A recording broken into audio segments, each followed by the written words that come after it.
දන් දෙන්න යන්නේ. मेरे में कौन दे बाय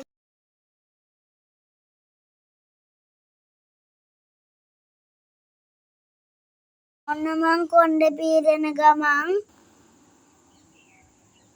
දමන් තාත්තගෙන් මං වඩාගෙන ඉන්නේ. මං ඉතින් චුට්ටක් අඬනවා ඉතින්. මාමා කොණ්ඩේ දුන්නේ නන බානම පදමට. නන්දලා මාමලටත් පුළුවන් නම් කොණ්ඩේ දෙන්න ඒගොල්ලන්ට.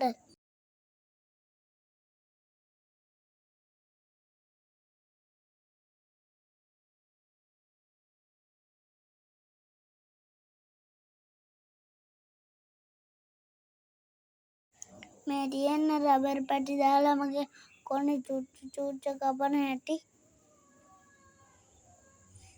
අවුරුදු දෙකමාරක් කොණ්ඩේ වැව්වා. අන්න බලන්න මගේ හැටි කොණ්ඩේ කපලා ඉවර වුණාම අම්මා බාජික මට සර්ටිෆිකේට් එකක් හම්බුණා. ගිෆ්ට් එකක් හම්බුණා. ටැග් එකක් හම්බුණා.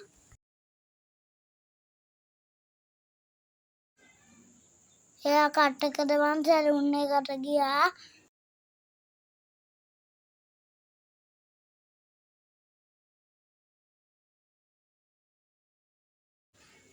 මෙන්න බලන්න මගේ කොණ්ඩේ කපුවට පස්සේ